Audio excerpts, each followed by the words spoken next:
नमस्कार. BPSA विचारधारा या यूट्यूब चॅनलवर मी अमित आपलं सर्वांचं स्वागत करतो. आज आपण एका महत्त्वाच्या विषयावर चर्चा करणार आहोत. ती म्हणजे भारतीय समाजामध्ये अनेक सणांना साजरं केलं जातं, अनेक उत्सवांचं महत्त्व आहे आणि असाच एक उत्सव म्हणजे धुळीवंदन तथा होळी. भारताच्या प्रत्येक प्रदेशामध्ये, प्रत्येक राज्यामध्ये विविध पद्धतीनं हे धुलीवंदन तथा होळी हा सण साजरा केला जातो. भारतीय संविधान हे प्रत्येक व्यक्तीला आपण ज्या विचारधारेला मानतो त्या विचारधारेचा प्रसार प्रचार करणं, त्या विचारधारेची परंपरा आणि रूढी यांचं पालन करणं किंवा ती पालन करण्याची अभिव्यक्तीचं स्वातंत्र्य भारतीय संविधान प्रत्येकाला देतं. परंतु हे अधिकार देत असताना भारतीय संविधान आपल्याला आणखीन एक जबाबदारी सुद्धा देतं की हे सर्व तुम्ही अभिव्यक्ती करत असताना आपण आपल्या अभिव्यक्तीचा अतिरेक तर करत नाही ना, किंबहुना हे करत असताना काय आपण इतर लोकांच्या भावना, त्यांची प्रतिष्ठा, त्यांची गरिमा यांना आपण ठेच पोहोचवण्याचं काही काम करत नाही ना, याची सुद्धा दक्षता प्रत्येकानं घ्यायला हवी, असं भारतीय संविधानामध्ये निर्देश केलेले आहे. भारतीय संविधानाच्या डायरेक्टिव्ह प्रिन्सिपल्स म्हणजेच निर्देशक तत्वामध्ये एक महत्वाची गोष्ट भारतीय लोकांसाठी किंवा नागरिकांसाठी सांगण्यात आलेली आहे आणि ती म्हणजे सायंटिफिक टेम्परामेंट, म्हणजे वैज्ञानिक दृष्टिकोन. आपण आपल्या विविध परंपरा, रूढी, विचारधारा आणि धर्म जोपासत असताना, हे सगळं करत असताना कोणत्याही परिस्थितीमध्ये वैज्ञानिक दृष्टिकोन समाजामध्ये डेव्हलप व्हावा, समाजामध्ये निर्माण व्हावा, ही अत्यंत महत्वाची गोष्ट भारतीय संविधानाने निर्देशली आहे.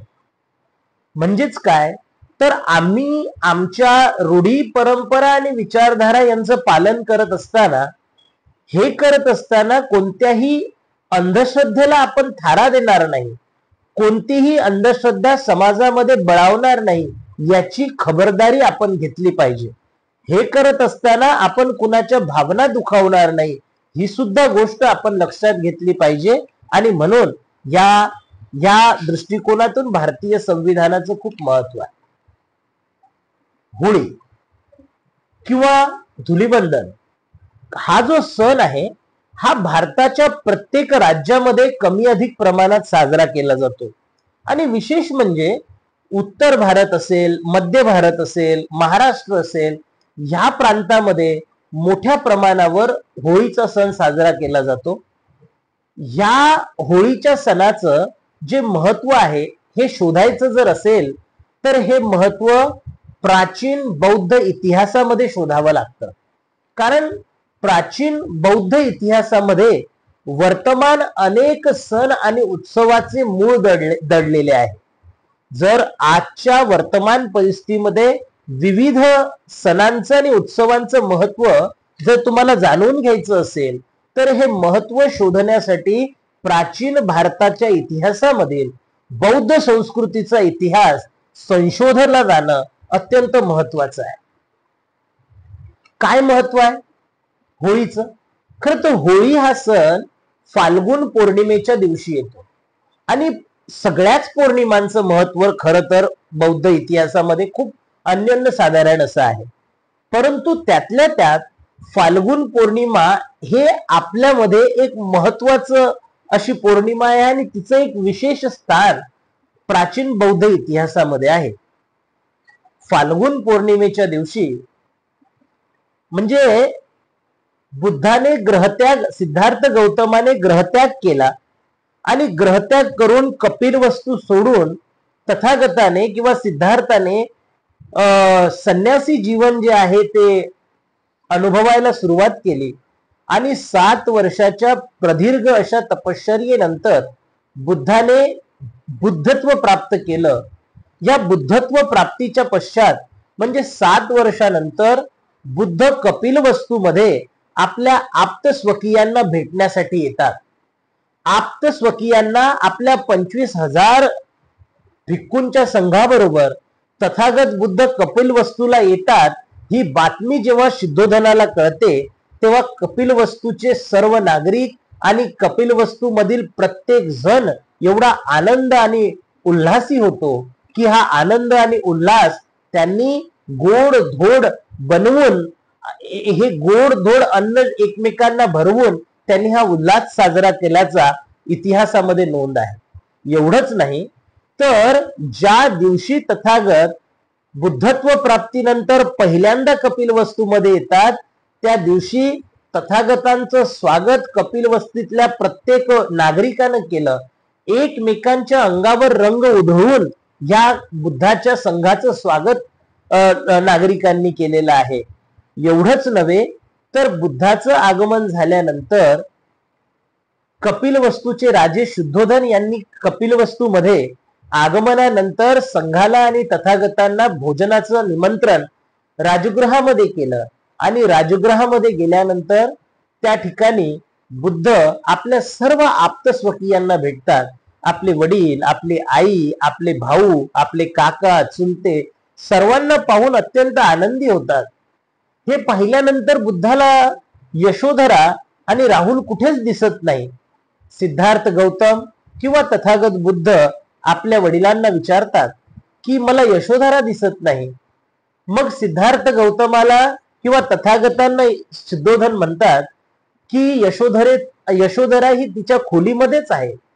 तिचं असं म्हणणं आहे की जर तथागतांना मला भेटण्याची इच्छा असेल, मला पाहायची इच्छा असेल तर त्यांनी स्वतः शयनगृहामध्ये माझी भेट घ्यावी.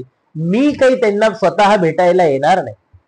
खरंच असं करण्यामागे तिच्या मनामध्ये काही खंत होती, दुःख होतं की अतिशय लहान मुलगा असताना, म्हणजे अंथरुणातून तो स्वतः चालू शकत सुद्धा नसताना त्यांचा पुत्र राहुल हा इतका लहान होता. अशा लहान अवस्थेमध्ये बुद्ध प्रवज्जा घेतली आणि बुद्धांनी ग्रहत्याग केला. ही खंत तिला मनामध्ये होती आणि तिचा विरोध होता बुद्धाच्या परिव्रजेला किंवा ग्रहत्यागाला असं नाही, परंतु पत्नी म्हणून तिला एक वाईट वाटत होतं. जर आताही त्यांना जर अपेक्षा असेल की मला भेटण्याची तर त्यांनी स्वतःहून मला भेटलं पाहिजे, ही भावना तिच्या मनामध्ये होती. या भावनेपोटी तिने अशी मागणी केली. या मागणीचा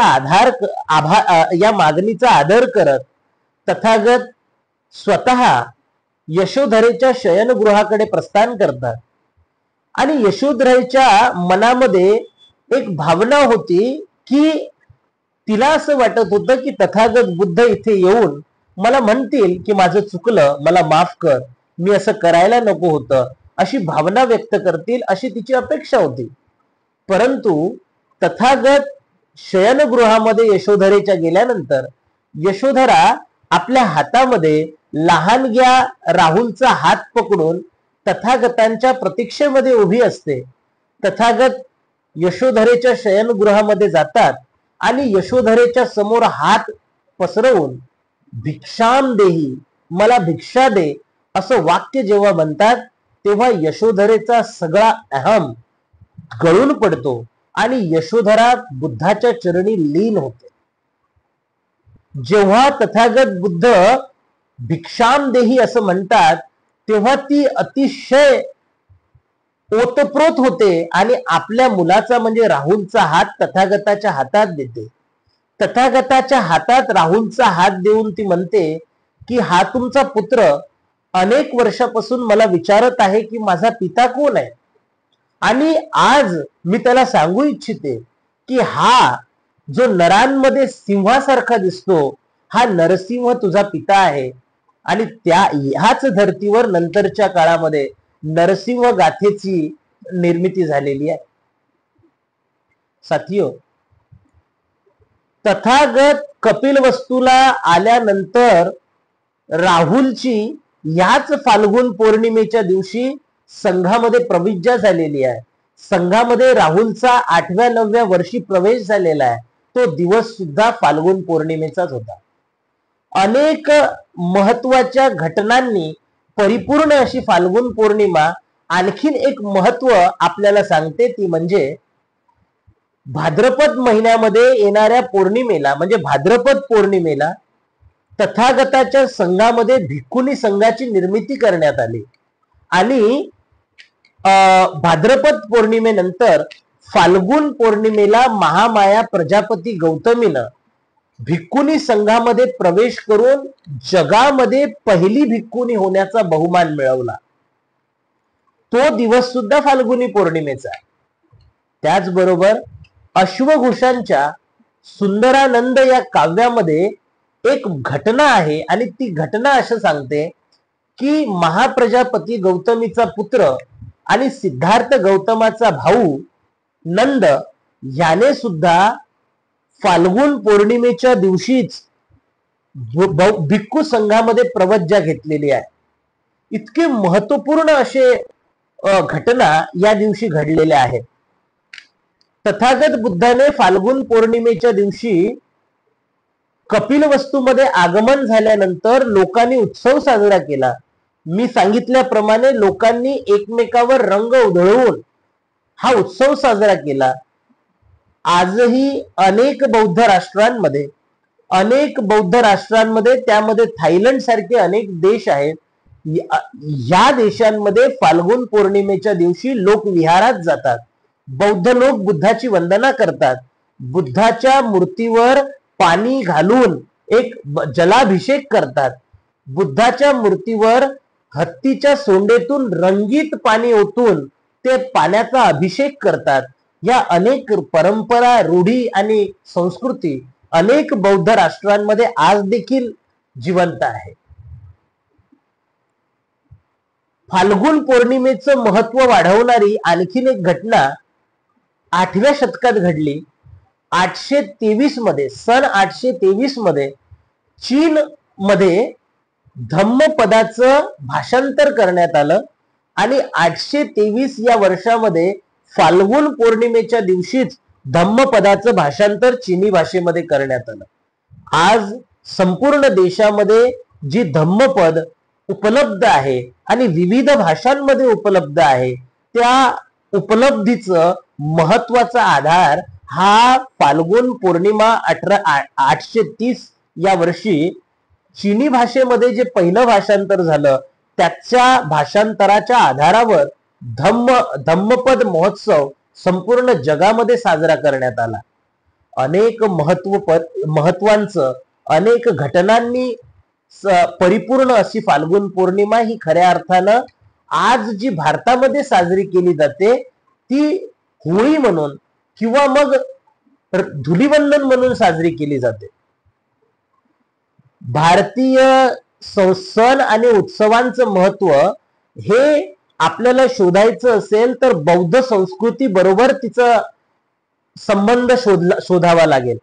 जर आपण हा संबंध पुराणातल्या भाकड कथांवर शोधण्याचा प्रयत्न केला तर आम्ही आमच्या पिढीला अंधश्रद्धेकडे घेऊन जाऊ. आम्ही आमच्या पिढीला भाकड कथा आणि अवैज्ञानिक कथांकडे घेऊन जाऊ. जर तुम्हाला कारण भारतीय सणांचं आणि उत्सवांचं जे खऱ्या अर्थानं जो संबंध आहे तो प्राचीन बौद्ध इतिहासाशी आहे, प्राचीन बौद्ध संस्कृतीशी आहे.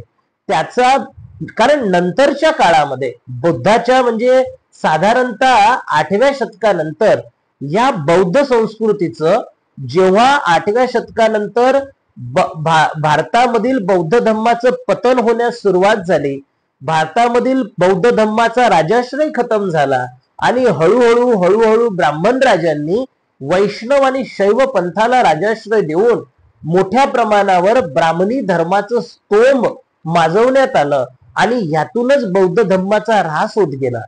या ऱ्हासांबरोबर जी बौद्ध संस्कृती, सण आणि उत्सव भारतीय लोक साजरे करत होते, या उत्सवांचं सुद्धा ब्राह्मणीकरण करून यांचं विद्रुपीकरण करण्यात आलं.